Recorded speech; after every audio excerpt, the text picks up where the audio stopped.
Donc, à la Bible, tu es écrivain, tu es coach, tu es influenceur même, je vais dire. J'aimerais bien te poser la question, à quel moment tu fais le shift? À quel moment tu te dis que je deviens écrivain de marque? Je deviens écrivain d'abord. D'abord, ok. Alors, merci à tous ceux qui vont suivre notre entretien. Je dirais que l'écriture et moi, ça remonte à mon lycée, pas à mon lycée, mais à mon collège. Ok. Donc, j'étais en classe de 6e, 5e par là. Et déjà, tout petit, je voyais de la société, surtout la société scolaire à l'école. J'étais sensible à des réalités scolaires que je trouvais anormales. Ok. Et je n'osais pas en parler aux responsables de l'école ou aux parents d'élèves ou aux enseignants.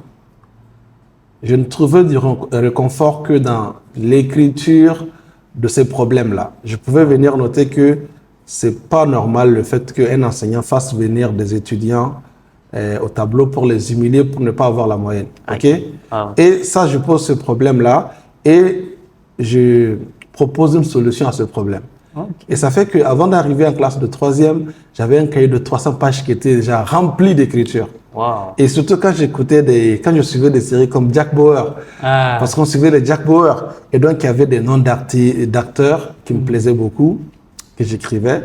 Il y avait des phrases, il y avait des passages, il y avait des scènes. Tout ce que je ne veux pas qui m'échappe, qui me file à travers les doigts, j'écrivais. Le réflexe, c'était de l'écrire. Okay. Donc, c'est comme si... Et j'avais en même temps découvert le son de Zao et Kerry James. J'écris. Okay. Il y a un son de Zao et Kerry James qui s'intitule J'écris. Et dans ce son, j'ai appris des choses sur les vertus de l'écriture. Et ça m'a encore plus poussé à trouver en cet art-là une sorte de pansement pour les blessures du jeune que je suis, parce que j'étais blessé par certaines réalités de la société, que ce soit à l'école ou dans la société. Et déjà tout petit, je voyais des personnes qui ne s'en sortaient pas, qui échouaient, qui vivaient une existence lamentable. Je me dis, mais c'est quoi tout ça? Alors que je vivais au pays des merveilles. C'est-à-dire que je ne devais pas avoir déjà l'œil pour voir tout ça. Ouais. Donc c'est de là que remonte ma rencontre avec l'écriture tout court. L'écriture, c'était un don depuis l'enfance. Ouais. Depuis l'enfance, c'était un réflexe pour un peu t'évader, pour dire ce que tu ne pouvais pas dire. Ouais. C'est excellent. Donc, si on avance, donc, beaucoup de gens vont te poser cette question. C'est une question que je n'aime pas poser d'habitude, mais j'aimerais bien savoir quel est ton background académique et professionnel. D'abord, moi, je dirais que je suis une personne qui est assise sur un apprentissage énorme. Parce que quand j'étais encore à l'école, ce qui m'a ouvert l'esprit, ce n'était pas un livre. Et il y a Dodo Yassine qui me posait la question, quel est le livre qui m'a ouvert? Je dis, ce n'est pas un livre, c'était une encyclopédie. Wow. Oui, moi, je n'étais pas brillant à l'école, du CI jusqu'en classe de seconde.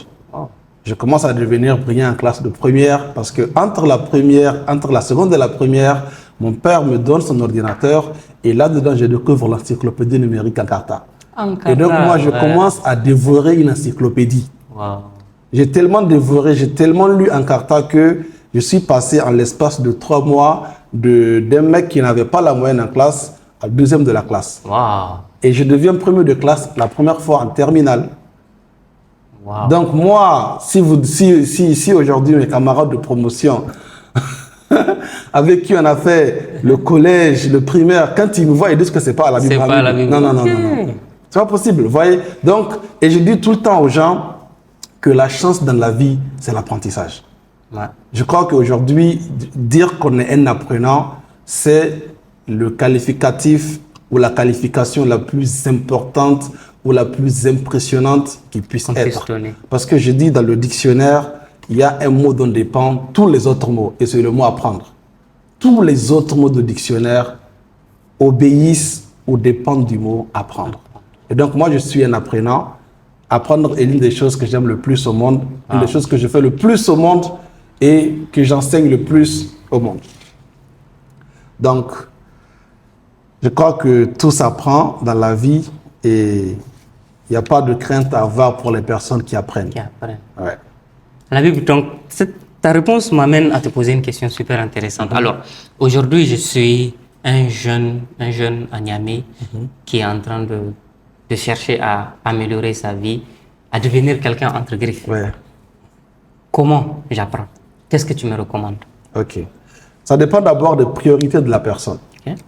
Si la personne veut peut-être partir étudier au Canada, j'ai eu des étudiants qui m'ont dit qu'eux, leur rêve, c'est de partir étudier au Canada.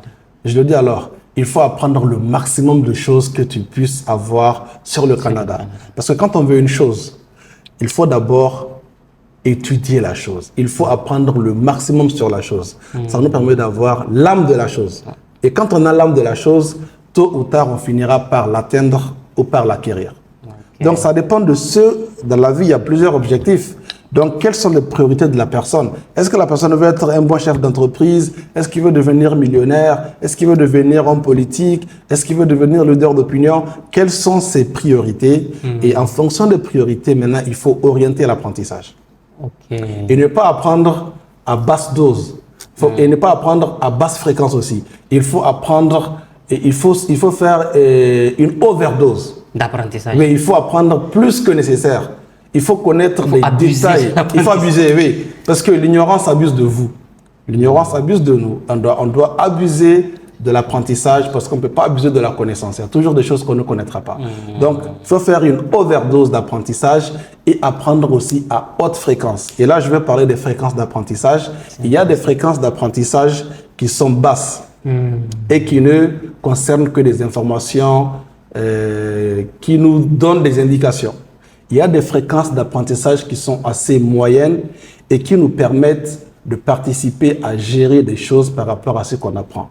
Et il y a des fréquences d'apprentissage qui sont très hautes et qui nous permettent de fabriquer carrément ce à quoi on s'intéresse. Donc, il faut apprendre au moins à moyenne ou à haute fréquence. Et apprendre au point d'en faire une overdose, mais ne pas se surmener. Je n'invite pas les gens à se surmener, non pas de surménage, mais il faut faire une overdose dans le sens où on connaît plus que ce qu'il en faut ou plus que la moyenne. Ok. Ouais. Wow. Basse fréquence, moyenne fréquence, haute fréquence. J'ai vraiment envie de te demander, mais attends, la haute fréquence. Enfin, l'apprentissage que je connais de manière classique, soit je lis un livre, soit je fais une recherche sur Internet. Aujourd'hui, il y a même j'interroge ChatGPT. Oui. Alors, comment apprendre à haute fréquence? Oui, d'abord, moyenne, haute fréquence. Alors, en sachant que tout ce qu'il y a dans le monde qui n'est pas la nature est le fruit de la production humaine. Donc, la science, le niveau où la science permet de produire, c'est sa fréquence la plus élevée. Ok? Donc aujourd'hui, quelqu'un qui travaille peut-être chez Boeing et à qui les ingénieurs de Boeing apprennent comment concevoir l'avion, on est en train de lui enseigner l'aéronautique à haute fréquence. Okay. Maintenant, si on va juste lui apprendre à gérer l'avion, à pouvoir mener des actions pour que l'avion décolle, on lui apprend les choses à moyenne fréquence. Et quand c'est juste pour de la culture, quand c'est juste pour de la découverte, c'est de l'apprentissage basse fréquence. Et à titre indicatif, il y a beaucoup d'informations qui nous assomment à longueur de journée à travers Facebook, mais la quantité de choses qu'on apprend sur Facebook chaque jour, si c'était de la connaissance haute fréquence, on serait tous des fabricants. Ouais. Mais c'est de la connaissance basse fréquence qui est juste là à titre d'information. Ce sujet d'apprentissage semble être un sujet très important pour toi. Et d'ailleurs, c'est pour ça que je pense que tu parles beaucoup d'apprendre. Et en apprenant à apprendre, tu parles beaucoup d'apprendre tout sur le succès, sur l'argent. Ouais. Tout ce qu'on veut. Il faut d'abord apprendre la chose. Il faut d'abord étudier la chose. Et quand on apprend une chose, qu'on l'étudie profondément, l'âme de la chose nous appartient. Oui, moi, quand je veux une voiture, ou quand je veux un téléphone, ou quand je veux quoi que ce soit, je peux passer 2 ans en train d'étudier la même chose. Chaque jour, j'étudie des détails sur la chose, au point où même sans l'avoir matériellement, je connais tout ce qui la concerne. Je connais son prix, ses ingénieurs, son histoire, etc. etc. Okay. Et quand la chose nous sera donnée, quand on va l'obtenir dans la vie, ben, c'est un résultat qui va de soi. C'est comme si on l'avait depuis. On l'avait depuis. On avait son âme. Son âme était une de nos propriétés invisibles. Waouh! Donc la plupart des gens qui te connaissent pour les punchlines que tu envoies sur les réseaux sociaux, principalement au sujet de l'argent et du succès. Qu'est-ce que tu veux que les gens comprennent autour sachent. de l'argent? Exactement. Et merci beaucoup pour ça. Je me rappelle qu'une fois j'ai été convoqué au tribunal. Wow. Et quand je viens au tribunal bien sapé, le juge me dit, à la Bible, c'est ta banque qui t'a convoqué? Je dis non, c'est mon bailleur qui m'a convoqué. Parce que ça doit être quelqu'un qui me voit sur Facebook et qui voit que je parle trop d'argent. Ok? Alors, je parle trop d'argent parce que dans nos sociétés, l'argent est un tabou. C'est une entité à laquelle on a donné un pouvoir supra-humain et presque divin. Et les gens obéissent dans le noir. Alors qu'il n'y a pas quelqu'un qui a reçu des cours sur l'argent, comment ça fonctionne, etc. etc. Donc moi, j'aimerais vraiment que, avant qu'on ne quitte ce monde, chacun puisse comprendre un minimum de choses sur l'argent. Et moi, j'ai appris des choses sur l'argent justement à haute fréquence. J'ai vraiment appris des choses sur la finance à haute fréquence. Et malheureusement, l'Afrique est le dernier au monde en termes d'intelligence financière. Quand on voit ce qui se passe en Afrique, les problèmes d'argent qu'on traîne depuis plus de 5-6 décennies, c'est grave. Donc, par rapport à l'argent, moi, c'est une seule chose que j'aimerais que tout le monde comprenne, c'est que l'argent est un outil de travail. Rien de plus et rien de moins. Et un outil de travail, c'est quoi? C'est comme la langue. Aujourd'hui, le français, le dictionnaire, ce sont des mots qui sont pas cachés. Ce sont des mots qu'on retrouve partout. Ce sont les mêmes mots que le président utilise. Ce sont les mêmes mots que tout le monde utilise. La langue est suffisante. Pourquoi? Parce que c'est un outil de travail. Mais cette langue, il faut d'abord l'apprendre. Il faut l'étudier, il faut la maîtriser avant de l'utiliser. Ok. Si la langue n'est pas insuffisante, la France est un pays de plus de 110 millions d'habitants. Mais nous tous, on se sert de ce nombre de mots limités. Le nombre de mots sont limités. Exactement. Mais pourquoi est-ce que ces mots ne sont pas insuffisants pour traduire nos idées et nos pensées? Pourquoi est-ce que ces mots ne se révèlent pas insuffisants pour nous permettre de dialoguer, d'échanger, de signer? On accomplit des choses extraordinaires grâce à la langue. C'est un outil de travail. Et il n'y a personne qui chérit la langue outre mesure. C'est vrai qu'on peut la chérir au détriment d'autres langues qui sont peut-être plus compliquées, mais une langue, c'est une langue. Ok. On devait considérer l'argent de la même façon. Les billets de banque n'ont pas leur place dans nos cœurs. Les billets de banque n'ont pas leur place dans nos esprits. Ils ont leur place seulement dans nos poches et dans nos comptes. On devait juste prendre ces billets-là pour travailler, créer de la valeur et recommencer. Et donc, il n'y a pas de raison qu'on dise que quelqu'un soit le pauvre d'un autre. Moi, je ne serai le pauvre de personne. Je ne serai pas le pauvre de JP Morgan, ou de Goldman Sachs, ou de Barclays, ou de... Non. Personne ne doit être le pauvre de personne. Parce que Dieu a fait exprès de ne pas fabriquer de monnaie. Si c'était une monnaie divine qui descendait du ciel et qui s'imposait à nous tous, ok. Mais quelqu'un ne peut pas aller fabriquer ses papiers colorés et venir dire que ça calcule ma vie. Moi qui sais que chacun de mes souffles est un trésor. Moi qui sais que mes yeux sont des trésors. Mon nez est un trésor. Mes oreilles sont des trésors. Mes doigts sont des trésors. Qu'aucune somme d'argent ne peut remplacer. Donc, c'est l'ignorance qui amène les gens à considérer qu'ils sont des pauvres de l'argent, ou qu'ils sont des pauvres des banques, ou qu'ils sont des pauvres de ceci ou de cela. Et cette ignorance les conduit justement à croire que l'argent est la richesse. Et la destruction commence quand on croit que l'argent est la richesse. Parce qu'on va se mettre à aimer l'argent. On va se mettre à le chérir. On va se mettre à sentir qu'on a un pouvoir fictif lorsqu'on le détient.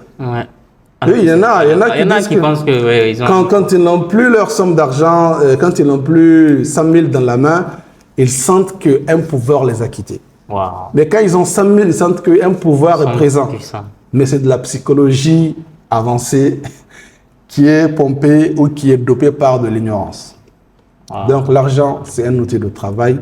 Ce n'est ni le travail, ni la richesse.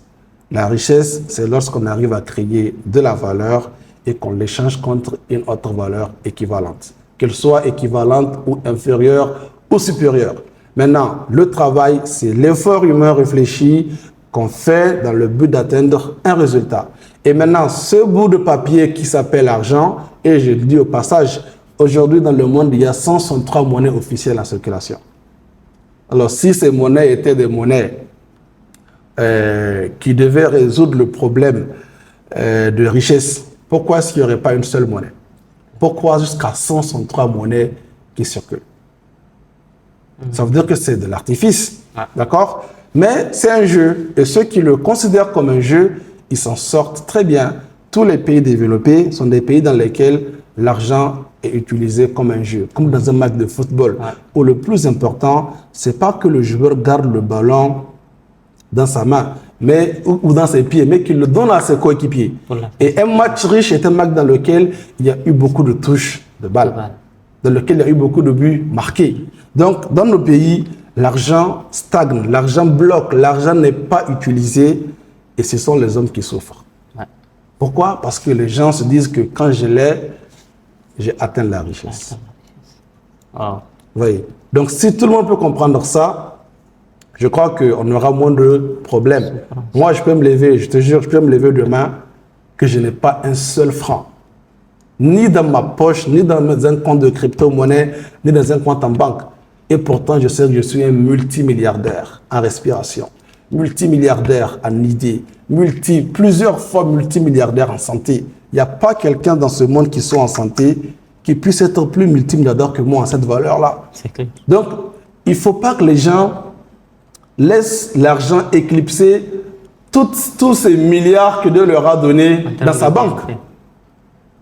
C'est ça le problème. Moi, je me promène dans la rue, même à pied, et je sens que je suis trop riche. Non, je suis trop riche. C'est trop la richesse que Dieu a mis dans la vie de chaque être humain.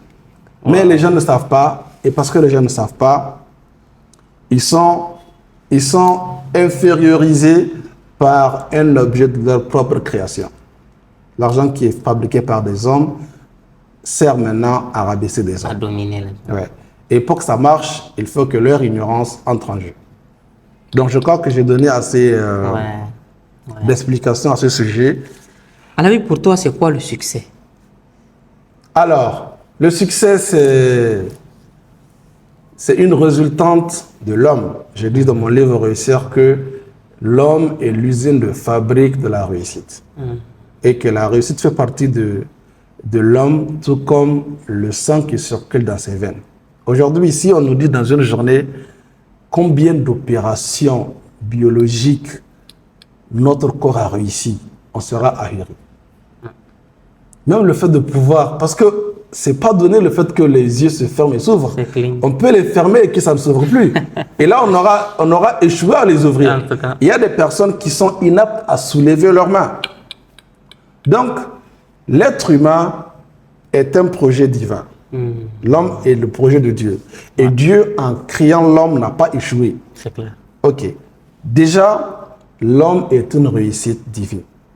De son origine, c'est une réussite divine. Déjà, oui, parce que Dieu qui a voulu nous créer n'a pas échoué pendant notre création. Il a réussi. S'il n'avait pas réussi, on ne serait pas là. C'est clair. Ok. Donc, nous sommes des réussites divines de base. Et la façon dont Dieu nous a créés, le monde dans lequel nous sommes, si on nous dit la rotation de la terre, si on nous dit l'alternance des saisons, si on nous dit le travail de photosynthèse des plantes pour produire l'oxygène, mais tout ça, ce sont des processus qui peuvent échouer. C'est clair. Et pourtant qui réussissent.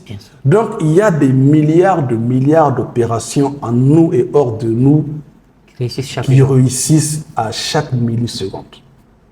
Et dont nous pouvons être témoins ou pas, dont nous pouvons être conscients ou pas.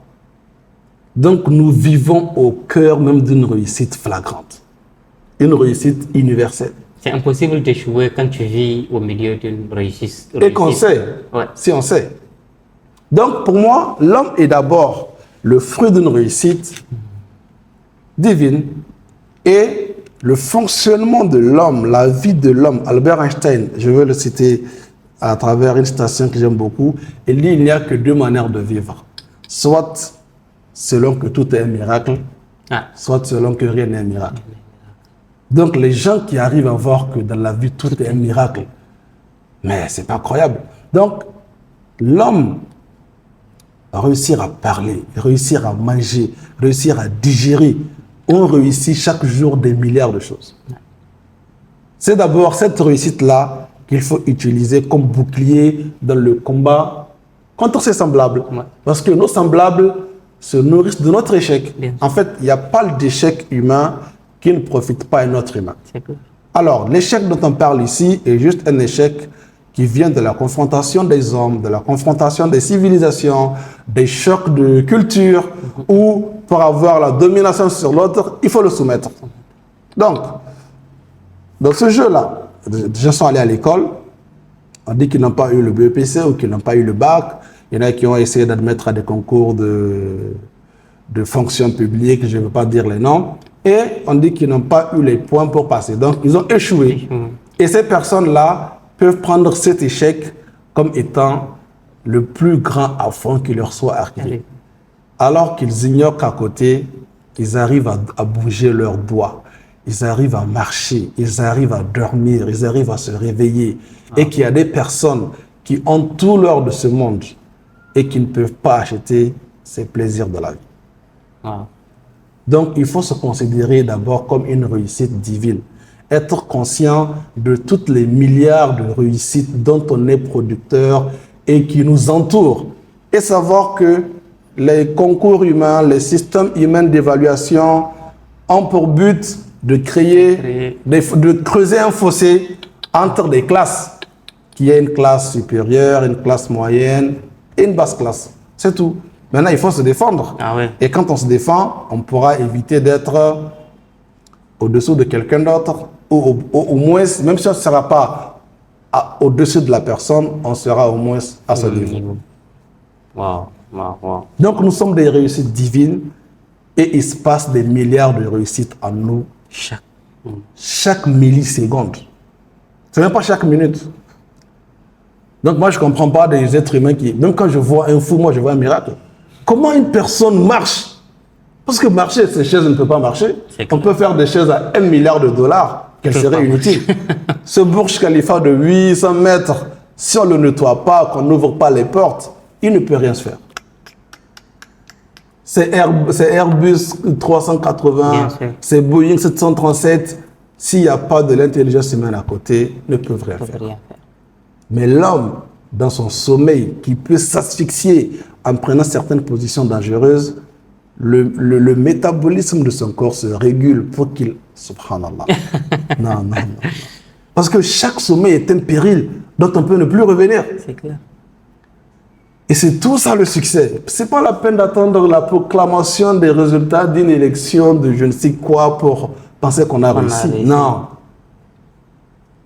Une journée de vie humaine sur Terre est une réussite que rien ne peut remplacer dans le monde matériel. Je vous jure, rien du tout. Et c'est dommage si les gens ne sont pas au courant. Mais ceux qui sont au courant sont bien heureux.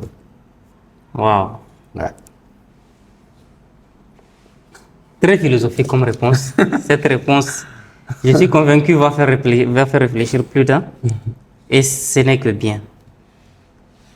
Pour avancer dans le même sens, Alabibou, quand tu écris dans tes livres, dans tes coachings, dans les enseignements que tu as avec tes étudiants, en fait, quel est le message principal? Je suis sûr qu'on a déjà abordé une bonne partie à travers le sujet de l'argent, de l'apprentissage et du succès. Mais s'il faut résumer ça pour avancer sur un autre point, comment tu résumes tout ce que tu veux transmettre? D'abord à tes étudiants et après à tes lecteurs et ensuite aux personnes que tu coaches. Qu'est-ce que tu veux leur transmettre? Si tu dois résumer ton message dans une phrase ou bien dans un paragraphe. Alors, vous savez, on est dans un monde de confrontation. Et cette confrontation, elle vient de la société, les idées des autres, les autres nationalités, les championnats de football, il y a tout ça. Et l'être humain est pris au piège. Quand on vient au monde, toutes les lois bancaires, financières, tout s'applique à l'homme. Tout s'applique sur nous. Déjà au berceau. Et l'homme, en grandissant, il va apprendre ce qu'on appelle de l'impuissance. L'impuissance de l'homme est une impuissance apprise. Donc moi, mon but, c'est d'arriver à... Moi, j'étais quelqu'un de très faible dans le passé. J'étais quelqu'un de très faible. Je te dis, si tu dis à mes camarades de classe qui m'ont connu, ils vont dire que c'est pas moi. Wow. Oui, ils disent que c'est pas moi. Ils font même quand ils se rencontrent, ils disent, tu vois ce que Hamid Alamib est devenu? Non, c'est pas lui. Peut-être que c'est un génie qui l'a giflé. Donc moi, j'ai connu la faiblesse. Wow. J'ai connu la faiblesse, une faiblesse gênante. Donc, cette faiblesse qui est apprise, elle peut être déconstruite. Okay. Et on la déconstruit en faisant quoi? En faisant comprendre à l'homme qu'il y a en lui un monde aussi grand que le monde dans lequel il vit. Sinon plus. Sinon plus. Dans chaque homme, il y a un monde aussi grand que le monde dans lequel il vit. Et quand l'homme arrive à prendre conscience de toutes ces dimensions de grandeur, de toutes ces grandeurs d'échelle qu'il habite et dont il est la manifestation, il va arrêter de se faire tout petit par rapport à tout le reste. Donc moi, j'aimerais vraiment, à travers mes livres, mes enseignements, amener les gens que je rencontre à retrouver ce sentiment de grandeur qui n'est ni de la flatterie, ni de l'exagération, mais simplement l'état dans lequel Dieu a voulu créer l'homme. Mais il y a d'autres hommes qui travaillent pour que l'homme ne retrouve pas cet état. Voilà. Excellent. Excellent. Alhabibou, pour passer sur un tout autre sujet, je sais que tu côtoies beaucoup d'entrepreneurs, que tu es toi-même on va dire un serial entrepreneur, vraiment plusieurs projets lancés, plusieurs événements à succès. Comment penses-tu que le monde va évoluer dans les 5-10 années prochaines? Comment tu penses?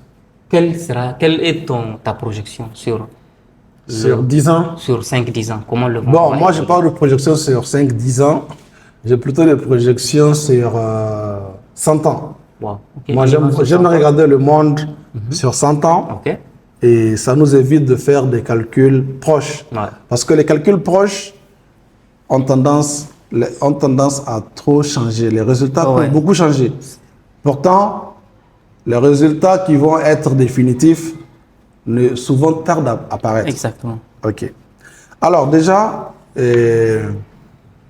sur 100 ans-là, il se passera beaucoup de changements dont on peut être témoin ou pas.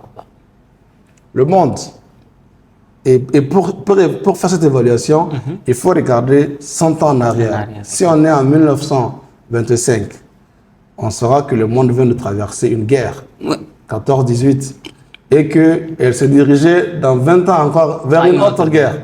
Même pas dans 20 ans, mais dans 15 ans, vers une autre guerre. Ok. Alors, dans 100 ans, on sait que cette technologie qu'on utilise aujourd'hui, ces voitures qu'on utilise aujourd'hui, les loyers qu'on utilise et tout peuvent être bouleversés. Maintenant, qui sont les personnes qui vont les bouleverser? Et c'est là que la question des entrepreneurs peut être intéressante.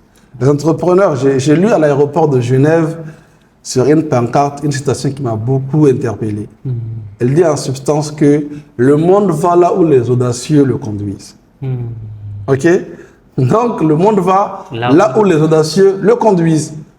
Voilà pourquoi les entrepreneurs qui disent qu'ils défendent le bien, qu'ils se battent pour le bien, ils peuvent d'ores et déjà mettre leurs projets et vouloir que ces projets-là aboutissent peut-être dans 100 ans et que ce soit le nouvel ordre mondial ou la nouvelle direction du monde. Mais les objectifs de 5-10 ans, ça peut ne pas résister à ce qui va venir dans un centenaire, dans un siècle. Ok? Bon, puisque le monde va là où les audacieux le conduisent, les audacieux doivent savoir qu'il y a aussi des personnes qui travaillent pour perpétrer le mal et des personnes qui ont des projets maléfiques pour l'humanité, qui travaillent pour que leurs projets aboutissent. Ouais. Qui de ces deux-là va travailler plus pour avoir le dessus sur l'autre? Et là, ça va nous ramener à une question qui est aussi ancienne que l'histoire de l'humanité. Les personnes de bien et les personnes de mal qui sont toujours en train de se confronter. Donc, il n'y a pas de miracle à ce que la technologie disparaisse. S'il y a des personnes qui ont plus d'influence et qui sont anti-technologiques. Il n'y a pas de miracle que la monnaie disparaisse s'il y a des personnes qui ne veulent pas la monnaie et qui arrivent à prendre la décision de l'éradiquer. On a été témoin du coronavirus. Bien sûr. Il est sans doute que les personnes qui étaient derrière cette entreprise de Covid étaient des personnes puissantes, qui avaient des pions un peu partout dans le monde. Et on ne saurait dire depuis quand est-ce qu'ils préparaient cette pandémie. On ne sait pas. Donc, il y a des choses dans notre monde aujourd'hui qui peuvent disparaître. Et des choses meilleures peuvent naître. Tout comme les meilleures choses peuvent disparaître et faire place à des choses pires. Maintenant, tout dépend des audacieux. Et on prie que les audacieux soient du camp des gens qui se battent pour le bien. Et je crois que c'est chaque 100 ans qu'on peut évaluer les vrais changements significatifs qui sont intervenus dans le monde. Ouais. Excellent. Ma question, juste pour compléter cette question, alors, en tant qu'entrepreneur, quel état d'esprit tu penses que les entrepreneurs doivent adopter? Quel est le mindset qu'on doit adopter pour résister à d'éventuels chocs ou à des épisodes pendant lesquels le mal va prendre le dessus, parce qu'il y en aura sûrement? Bon, pas le mal, mais les épreuves. Enfin, les épreuves. Oui, alors un entrepreneur, déjà, c'est une personne qui accepte de se livrer aux forces dangereuses de la vie. Quand on dit qu'on est entrepreneur, c'est que c'est comme quand on prend un bateau de fortune et qu'on part sur la mer. On navigue en haute mer sans savoir où on va. Donc, il faut supporter l'incertitude. Un entrepreneur qui aime les certitudes, il se fait du mal. Il ne faut pas aimer les certitudes. Un entrepreneur doit vivre confortablement avec l'incertitude. Parce qu'il ne sait jamais vers quoi il est en train d'aller. Et c'est malheureux de prendre des exemples négatifs. Le Titan qui a été s'égaré dans l'océan. Vous vous rappelez, il y a un submersible qui a été conçu par une compagnie pour faire du tourisme. Pour aller visiter le Titanic. Ils ont fait une première excursion qui a été un succès et la deuxième n'a pas marché. Et les gens sont tous morts. Ouais. Mais j'ai vu hier des expéditions spatiales de 6 dames qui sont allées dans l'espace. Elles ont passé 14 heures de temps dans l'espace et elles sont revenues sur Terre. Et depuis l'espace, elles ont pu voir la Terre, les courbures de la Terre. Oui. Donc, c'est tout ça qui fait que les entrepreneurs doivent se considérer comme des personnes qui sont porteurs de projets universels. Le projet qu'on porte, ce n'est pas pour soi, ce n'est pas pour son pays, ce n'est pas pour son continent, c'est pour le monde entier. Ça peut ne pas être nous qui allons le faire aboutir, ça peut être nos petits-enfants, nos petits-enfants, mais ce projet-là, d'où que l'on soit, même si on est décidé, même si on n'est plus de ce monde, si ça marche, le monde aura fait un pas de plus vers l'avant. Donc, le premier et le plus important, c'est de supporter le sentiment d'incertitude. On ne sait pas si on va réussir dans 5 ans, ou dans 10 ans, ou dans 20 ans. On ne sait pas. Et il faut savoir vivre avec. Moi, j'ai écrit mon premier livre en 2010 et j'ai tout fait pour le publier. J'ai tout fait pour le publier. Il m'a fallu 8 ans pour que mon premier livre soit publié. Wow. Mais quand je l'avais écrit, je ne pouvais jamais imaginer que ça me prendra 8 ans. C'est clair. Et chaque année, j'avais toujours ce stress, j'avais toujours cette angoisse. Et je n'ai pas renoncé. Donc moi je dis, et c'est la deuxième étape de ma réponse, quand on est un entrepreneur, quand on veut une chose dans la vie et que c'est une chose bien, on doit la chercher jusqu'à ce qu'on l'obtienne ou qu'on la perde à jamais. Wow. Donc, il n'y a pas de se fâcher pour dire qu'on ne veut plus. J'ai un étudiant qui souffre derrière les visas américains. On lui donne une interview, on dit qu'il n'est plus venu faire l'interview, et le lendemain, on dit que l'ambassadeur n'est plus là. Donc, il me dit, leader, je vais lui dire non, on ne se fâche pas contre les États-Unis. Tu veux aller? Non, il dit oui. Jusqu'à ce que tu partes. Ou que tu meurs sans partir, tu dois chercher à partir. Wow. Parce que le diable ou les gens qui font le mal ne désespèrent jamais d'atteindre leur but, jusqu'à ce qu'ils ne puissent pas l'atteindre. Donc quand on veut faire le bien, il ne faut jamais désespérer qu'on pourra l'accomplir jusqu'à ce qu'on l'accomplisse ou qu'on n'y soit pas arrivé. Donc moi, j'ai des objectifs, j'ai des choses que je veux dans la vie, des types de voitures, des sommes. Je dis par exemple que moi, j'aurais fait mon million quand j'aurais fait le million de dollars. Ah, bien sûr. Quand c'est pas le million de dollars, c'est pas le million de dollars. Bien sûr. Et j'attends mon million de dollars. Et c'est comme ça que tant que je n'aurai pas le million de dollars, je ne vais pas dire que je n'en veux plus. Bien. Et je dois toujours mener des actions, travailler sur des projets qui puissent le rendre possible. Donc, un entrepreneur, il y a des entrepreneurs qui font ça. Ils ont des objectifs qui sont nobles. Après, ils voient que l'objectif est difficile. Ça devient comme un mirage d'eau dans le désert. Ils disent qu'ils ne veulent plus. Et ça, ce n'est pas une attitude d'un bon entrepreneur. Jusqu'à ce qu'on obtienne une chose qu'on veut ou qu'on la perde à jamais, on doit la chercher jusqu'à ce qu'on l'obtienne. Excellent. Donc, la ténacité. La je vais vous mettre ténacité pour la deuxième. et l'espoir. L'espoir que s'il y a même 1% d'espoir ou de chance que ça marche, ça doit marcher. De même que s'il y a 1% de chance que ça échoue, ça peut échouer. De même, les 1% de chance pour que ça marche doit pouvoir amener les 99% de chance manquantes. Voilà. Wow.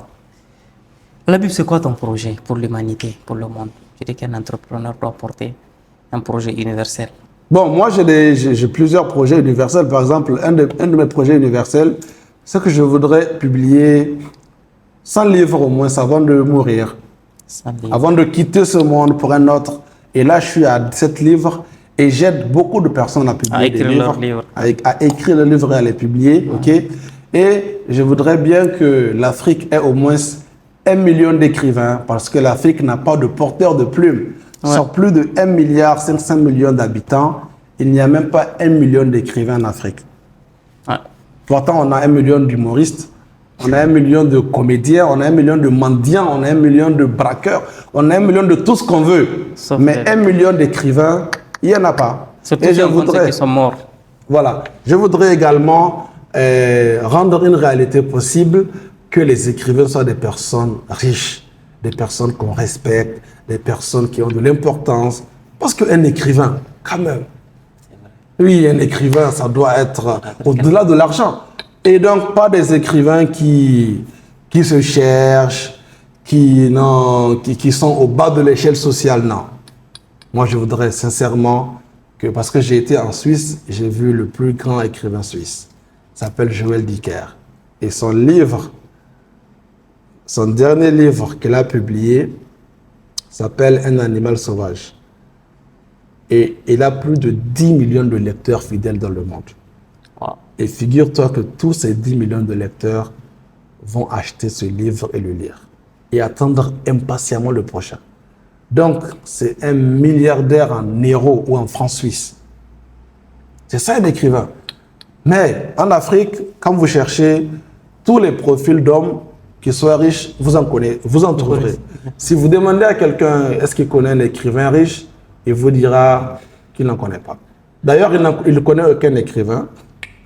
Et de là, un écrivain riche, c'est pas possible. Oui.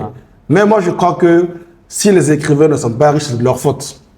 C'est pas la faute de qui que ce soit. Si les écrivains ne sont pas riches, c'est de leur faute. S'ils veulent qu'on les considère ou qu'on les compte parmi les riches, à eux de faire le travail et ils seront dans cette classe-là. riches. Donc, entre autres, il y a tout cela qui me tient à cœur. Et j'aimerais aussi faire voyager beaucoup de personnes par avion. Ouais. Parce que moi, mon premier voyage en avion, ça a fait dans ma vie des choses extraordinaires. Et je me dis, mais des jeunes qui ont entre 20 et 25 ans, qui n'ont jamais pris l'avion, s'ils prenaient l'avion, ça pourrait leur ouvrir l'esprit, ça pourrait leur donner l'orientation de leur vie, ça pourrait changer des choses significatives dans leur existence. Et c'est un projet sur lequel je travaille. Ah, c'est et j'ai un ça, projet c'est et j'ai un programme de voyage à travers lequel je fais voyager au moins 10-20 personnes chaque année. Chaque année, exactement. Donc, il y a tous ces projets-là qui me tiennent extrêmement à cœur et dont je suis plus content du résultat que de ce que ça me rapporte. Parce que beaucoup de fois, je le fais à perte, d'ailleurs. Quand on fait les bilans, moi, je perds. Oui, je perds. Mais je suis content de voir une personne qui devient meilleure que ce qu'elle a été. Juste après avoir effectué un voyage. Oui, un voyage, c'est... Mais à notre dernier business Bien travel, sûr. on était parti avec un jeune qui faisait livraison à Niamey. Ok. Il faisait des services de livraison à 1000 francs, 1000 francs. Mais il a fait le Success School et il était d'une exemplarité rare en matière d'apprentissage. Et j'ai vu qu'il aimait vraiment apprendre. J'ai dit, bon, toi, prépare-toi, on va faire le business travel ensemble. Il n'y croyait pas. Mais on a fait le business travel. On est allé jusqu'à Abu Dhabi. Figure-toi, quelqu'un qui fait des livraisons à Niamey à 1000 francs, qui Et prend c'est l'avion et la première fois escale à Addis Abeba, ensuite Dubaï, on fait 3 jours, ensuite Abu Dhabi. Il a vu ce qu'est la modernité du monde. Et quand il est revenu, il a senti que faire la livraison, ce n'est plus de son niveau. Il a essayé de se relancer dedans, mais il ne peut plus. Waouh. Et là, il fait quoi? Il fait des formations sur Alibaba, il fait des conférences, il aide des gens à devenir ce qu'il peut les aider à devenir. Ah. Un seul voyage. Donc moi, je sais que l'apprentissage, les voyages, les rencontres, ça peut transformer les destinées. Et voilà pourquoi j'aime beaucoup organiser des conférences. J'aime beaucoup voyager. J'aime beaucoup apprendre. Parce que ce que ça a fait dans ma vie, alhamdulillah, c'est Dieu seul qui peut le savoir. Quelle rencontre, petite parenthèse, raconte une rencontre qui a changé ta vie radicalement. Beaucoup de rencontres. Hein. Beaucoup de rencontres. La dernière, par exemple. La dernière... Parce que moi, ma vie, tout est significatif dans ma vie. Oui, c'est vrai. Du coup, je ne sais même pas quel exemple je vais prendre, mais je prendrai celle-là. Voilà, mon livre, Puissance mentale. Oui, puissance mentale. Donc, je pars à Bobo de Lasso, la deuxième ville du Burkina Faso, pour une dédicace. Et il y a un jeune qui vient de la Côte d'Ivoire, il s'appelle Sirima Kone. Coucou Kone, quand tu verras l'émission. Et il a participé à la dédicace qu'on a faite. Et ce jour-là, il est tombé amoureux de ce livre. Il m'a dit, mais écrivain de marque, ce livre-là, il mérite d'être imprimé en Chine, dans une meilleure matière, avec une maison d'édition plus grande et tout ça. J'ai dit, ah bon, il dit, oui, s'il vous plaît, permettez-moi de travailler là-dessus. Il dit, ok. Il m'a fait la proposition. Pourtant, on s'est juste rencontré à Bobo. Hein. Wow. Ok. Donc, moi, je reviens à Niamey. Il lit le livre, il dit, waouh, ce livre-là, c'est une arme. C'est lui qui dit ça. Il dit, ce livre est une arme. Et il fait même des vidéos sur le livre.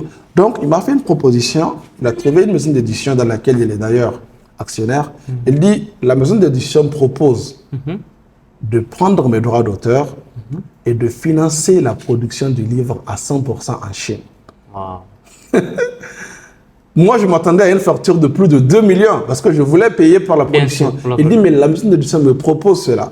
Ils vont financer à 100% de la production de mon livre et ils veulent imprimer jusqu'à 10 000 exemplaires avant fin 2025.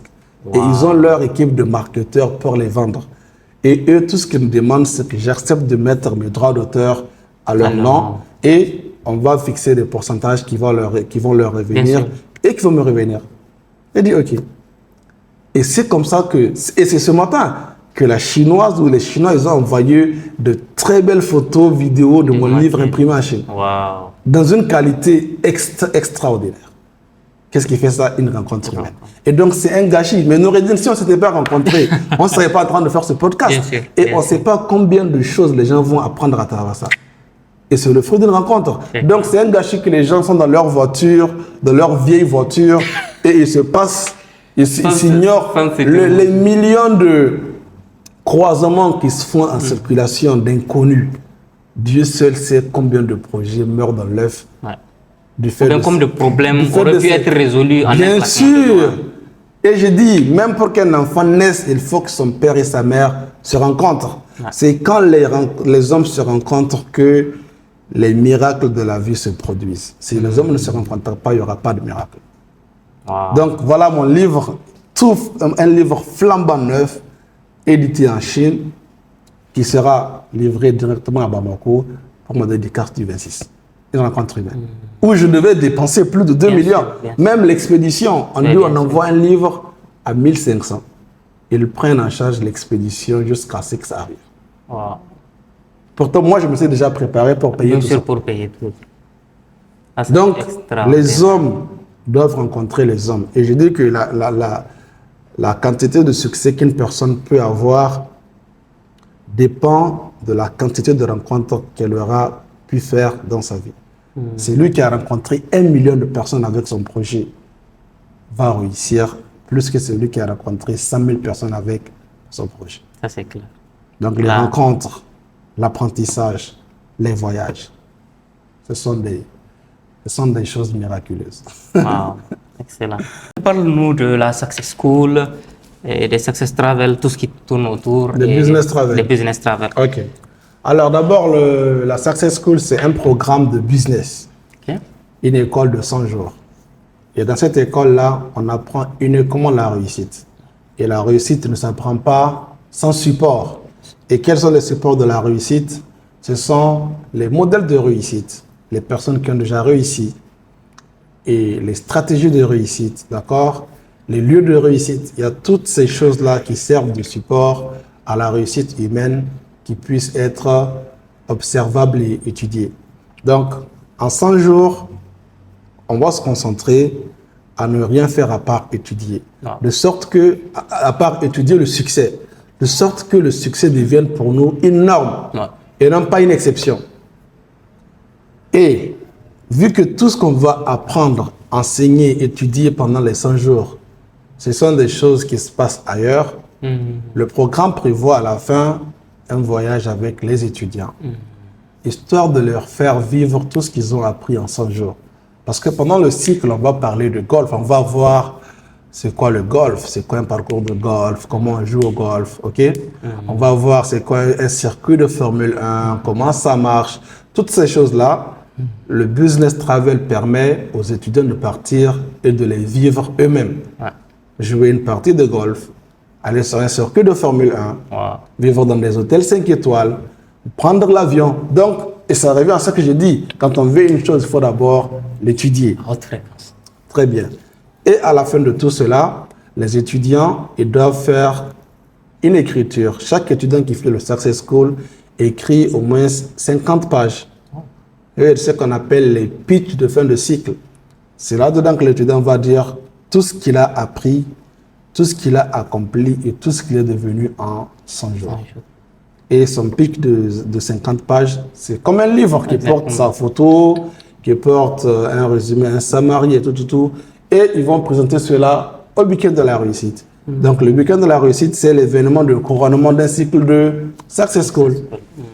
Alors, ce programme qui coûte juste un peu moins de 5 000 $, c'est un peu moins de 5 000 $, a permis à une trentaine de personnes de trouver au moins les formules ou, disons, les équations pour pouvoir gérer leur vie.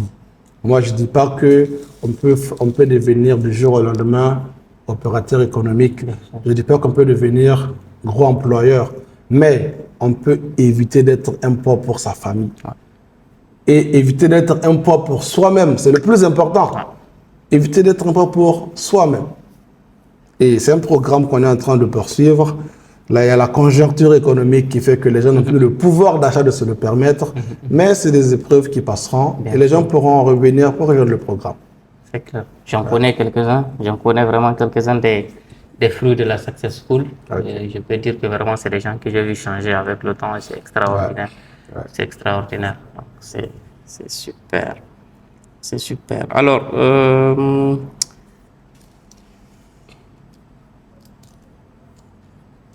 il y a un sujet très important aussi sur lequel je pense que tu es connu. Je n'aimerais pas qu'on finisse sans l'aborder. On va aborder peut-être pendant quelques minutes. Le sujet autour de la crypto-monnaie, c'est un sujet qui m'intéresse beaucoup. J'aimerais bien que tu nous expliques, en tant que parfait profane, c'est quoi la crypto-monnaie et pourquoi on devrait connaître ce que c'est que la crypto-monnaie. Alors, merci pour la question. Je vais commencer avec une recommandation de Satoshi Nakamoto, fondateur de Bitcoin. Il dit, même si vous n'allez pas investir dans les cryptos ou dans le Bitcoin, même si vous n'allez pas y croire, il faut au moins l'étudier. Au moins l'étudier. Parce que ce modèle, ça peut vous inspirer à développer vos propres modèles dans d'autres domaines. Alors, nous sommes en 2008. Le monde est saigné par une crise immobilière dénommée la crise des subprimes. L'État et les banques regardent les clients et la population couler, s'endetter, se retrouver en prison. En tout cas, pour une fois, on a été témoin de faillites de millions de personnes, oui, auxquelles l'État n'a pas voulu voler au secours. L'État n'a pas voulu voler à leur secours. Et là, les gens qui ont la science, parce que le monde n'est pas gouverné par les canons, hein, il y a plus de puissance dans une idée que dans une arme. Parce que les cartouches ou le principe de fonctionnement de l'arme sont dérivés d'une idée. Bien sûr. Ok. Les gens qui ont la science, on dit que mais on ne peut pas laisser le monde être à la merci d'un système bancaire pareil, d'un système politique pareil, qui sont capables de regarder les populations se retrouver dans un gouffre sans rien faire. Et c'est là qu'ils décident de mettre en place un système de monnaie qui permettra aux gens de ne plus avoir à dépendre de l'État ou des banques pour faire des échanges entre eux. Et donc le Bitcoin est un système d'échange personne de personne, sans l'intervention d'une entité centrale. En 2009, le Bitcoin est lancé, coté en bourse, et ça ne valait que 0,001 $. Wow. Ouais. Alors, l'Amérique a crié au scandale et accusé les concepteurs, qui sont vraiment des génies de la tech, d'avoir créé une nouvelle monnaie. Et que créer une monnaie, c'est un crime contre les États-Unis. C'est un crime contre n'importe quel État. Et pour cela, on a mis la tête du fondateur à prix. Tout celui qui le trouve vivant aura, je crois, une récompense de 100 milliards $. 100 milliards. Oui. Wow. Et les informaticiens de l'État, les informaticiens du gouvernement, autant pour moi, ont de leur côté essayé d'attaquer le système, de le hacker pour que ça ne marche pas. Et curieusement, la blockchain du Bitcoin est faite de sorte que chaque tentative de violation renforce la sécurité. Donc c'est comme s'ils étaient en train de travailler encore au service de la technologie. Donc finalement, c'est un truc contre lequel on ne pouvait rien faire et les populations l'ont adopté et ça s'est installé. Donc aujourd'hui, au moins grâce aux crypto-monnaies, le monde a une alternative par rapport aux banques. Parce qu'on sait que les banques peuvent avoir des centaines de millions de personnes et mettre la personne dans des problèmes de 100 000. Ils n'ont pas l'intention de résoudre que quand ils le voudront. Donc les crypto-monnaies sont une technologie de transaction, d'échange qui sont très très intéressantes et il faut étudier. Même si on ne va pas investir, même si on ne va pas y croire, il faut étudier. Et j'aimerais revenir sur le succès planétaire de cette industrie de Bitcoin là. Chaque jour, le Bitcoin a un volume d'échange minimal de 60 milliards $. Chaque 24 heures. Et ça peut aller souvent jusqu'à 74 milliards $. Qui s'échangent en Bitcoin dans le monde. Et il y a plus de 55 millions d'utilisateurs de crypto-monnaies actifs dans le monde. Aujourd'hui, même les grandes banques se sont ralliées et proposent des services de crypto-monnaies. Seulement, j'ai vu que le gouvernement américain s'est lancé aussi à racheter des bitcoins. Le gouvernement américain, depuis longtemps, faisait partie des plus gros détenteurs de Bitcoin. Ils n'ont jamais perdu la 3e place. Après Satoshi Nakamoto et les Binance ou les Coinbase, c'est le gouvernement américain. Donc, c'est une industrie dont moi, je suis très... Comment je vais dire? Je suis très satisfait de ce mode de fonctionnement. Je me rappelle qu'une fois, on devait m'envoyer de l'argent du Mali et que le Mali était sous embargo économique. Et que mon contact du Mali m'a dit, mais comment il fait? Il a l'argent. J'ai trouvé un contact sur place qui a racheté des crypto-monnaies, qui me les a envoyées au Niger et je les ai utilisées. Donc, c'est une solution et on ne refuse pas les solutions. C'est clair. Donc, j'invite tout le monde à faire Le minimum d'apprentissage là-dessus. Pour comprendre ce que c'est. Oui, le minimum d'apprentissage. Alabibou, pour conclure, si une seule leçon de vie devrait résumer tous tes enseignements, quelle serait cette leçon? Ok. J'aimerais dire à tous ceux qui écoutent ce podcast que l'échec, la pauvreté, le chômage, le célibat, la dépendance, toutes ces choses négatives qui sont devenues monnaie courante, j'aimerais que les gens sachent que ces choses-là ne les méritent pas. En fait, c'est comme si on te dit que la fille la plus respectueuse du quartier, qui est polie envers tout le monde, vient d'être dotée par le soulard, le délinquant. Tu vas dire quoi à la fille? Ce monsieur-là ne te mérite pas. Donc, les hommes doivent savoir que l'échec ne les mérite pas. Le chômage ne les mérite pas. La pauvreté ne les mérite. Ils coûtent trop cher pour appartenir à ces fléaux-là. Mais c'est l'ignorance de cette valeur qui fait que les hommes s'abandonnent à ces fléaux. Sinon, si moi je dois dire une seule phrase qui va me dispenser de dire tout le reste, c'est juste que les gens sachent qu'il y a des fléaux dans la vie qui peuvent noyer la dignité humaine, ou bien qui peuvent noyer une destinée humaine. Que les gens sachent que même si tu traverses ça actuellement, ça ne te mérite pas. Et donc ça finira par te laisser partir. Que les gens sachent que c'est le bien qui les mérite, c'est le succès qui les mérite. C'est la richesse, la prospérité, la grandeur, l'élévation, la brillance qui les mérite. Et ce ne sont pas ces choses-là, lugubres ou sombres, qui les méritent. Donc, même si on traverse souvent ces épreuves, quand on sait que la situation actuelle-là, ça ne mérite pas que moi je reste dedans, on finira par partir. C'est clair. Moi, j'ai un ami qui a eu des problèmes incroyables ici, que sa famille l'a abandonné et qui s'est dit que cette situation dans laquelle je suis ne me mérite pas. Et qui s'est retrouvé jusqu'en Russie. Wow. Il a trouvé une bourse à la NAB pour aller étudier à Moscou. Pourquoi? Parce que même dans les moments les plus sombres, l'homme ne doit pas perdre de vue sa valeur divine. C'est Dieu qui nous a donné cette valeur. Il ne faut pas que l'absence d'un bien matériel quelconque nous amène à croire que cette valeur n'est plus là. Moi, par exemple, j'ai fait plus de 2 ans, je n'ai pas de voiture. Je prenais des cabou-cabou, je roulais à taxi et tout. Mais je sais que la voiture dans laquelle je vais rentrer là, ce ne sera pas de la blague. C'est clair. Et donc, 2 ans, imagine 2 ans où tu es dans des taxis, tu déranges des gens pour venir te chercher à la maison pour aller à des conférences. Je vivais ça pendant 2 ans. Mais je sais que ça ne me mérite pas, c'est pas ça qui me mérite. Donc, que les gens sachent que tous ces fléaux négatifs et préjudiciables de la vie ne les méritent pas.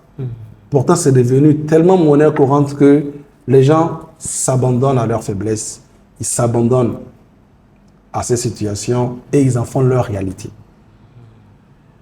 Donc moi, si je dois dire un seul enseignement qui va résumer tout le reste, je crois que c'est celui-là, parce que ça donne de l'intérieur la force de se défendre jusqu'à se libérer, jusqu'à s'affranchir des chaînes de ces situations. Et le reste, c'est l'élévation jusqu'à l'atteinte des objectifs. Merci beaucoup, Alabibou. Pas de quoi. Merci et vraiment, j'espère que nous allons tous écouter toutes les notions tellement puissantes que tu as partagées avec nous pendant ce podcast. Alabibou, où est-ce qu'on trouve tes livres? J'en ai quelques-uns avec moi, on en est à 17 livres. Où est-ce qu'on peut les trouver? Les livres, on les trouve surtout sur commande. Ok. Il faut les commander ou bien participer aux dédicaces.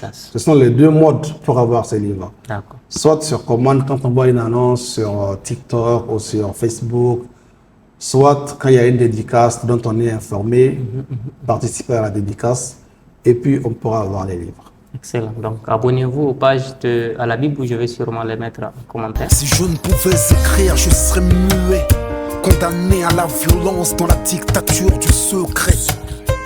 Submergé par tous ces sentiments sans mots, je m'effacerais comme une mer sans eau.